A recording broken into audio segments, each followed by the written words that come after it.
உலக உயிர்களுக்கு உணவளிக்கும் விவசாய சொந்தங்களுக்கு ரவிசங்கரனுடைய அன்பான வணக்கம். நான் சாமி பிராண்டு வீனஸ் இண்டஸ்ட்ரீஸ்ல இருந்து பேசுறேன். இந்த ஃபேக்டரி வந்து தாம்பரம் பக்கத்துல ஒரு 10 கிலோமீட்டர் தூரத்துல தான் இருக்கு. திருமுடிவாக்கம் எஸ்டேட் பக்கத்துல வழுதலம்பேடு என்ற வில்லேஜ் பக்கத்துல அது போற வழியில நமக்கு ரைட் சைட்ல இருக்குது. இங்க வந்து ஃபேக்டரியும் இருக்குது, ஷோரூமும் இருக்குது. 63 விதமான வீடர் இருக்கு. இதுல வந்து 175 விதமான அட்டாச்மெண்ட்ஸ் இருக்கு.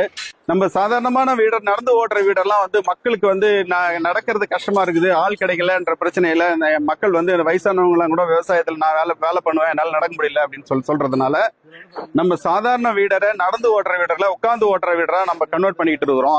அந்த வரிசையில வந்து பாத்தீங்கன்னா நம்ம பைக் வீடர்னு சொல்லிட்டு முதல்ல இன்ட்ரோடியூஸ் பண்ணோம். அது வந்து பைக் மாடல்ல இருக்கும், முன்னாடி ஒரு வீல் இருக்கும், பின்னாடி வந்து பிளேட் செட் கட்டி மாட்டி நம்ம வேலை செய்யற மாதிரி பண்ணிட்டு இருந்தோம். அதுல வந்து ஒரு 6-7 விதமான வீடரை வந்து உட்கார்ந்து ஓட்டுற வீடரா மாத்தி இருக்கிறோம். அடுத்து அந்த வரிசையில வந்து பாத்தீங்கன்னா இப்ப நம்ம டீசல் வந்து 4 வீல் வீடரா மாத்திட்டு இருக்கிறோம். இப்ப இதுக்கு முன்னாடி பெட்ரோல் நம்ம வந்து 7 HP வந்து நம்ம இப்ப 4 வீல் வீடரா மாத்தி நிறைய ப்ரொடக்ஷனைஸ் பண்ணிட்டோம். அதை வந்து யூஸ் பண்ணிட்டு இருக்காங்க. 7 HP petrol weeder, 4 wheel weeder. இது வந்து 9 HP இல்லைன்னா 10 HPன்னு சொல்லலாம். 10 HPல டீசல் வீடர். இது டீசல் வீடரை இதை 4 வீல் வீடரா கன்வெர்ட் பண்ணி நம்ம கொடுத்துட்டு இருக்கிறோம். இதுல வந்து பாத்தீங்கன்னா நமக்கு 32 பிளேட் தரும் ஃப்ரண்ட்ல, பின்னாடி வந்து கேஜ் வீல் தரும். கேஜ் வீல் வேணும்னா கேஜ் வீல் போட்டுக்கலாம், இல்லைன்னா பிளேட் செட் வேணும்னா 24 பிளேட் செட்டும் போட்டுக்கலாம், போட்டு உபயோகப்படுத்துறவங்க.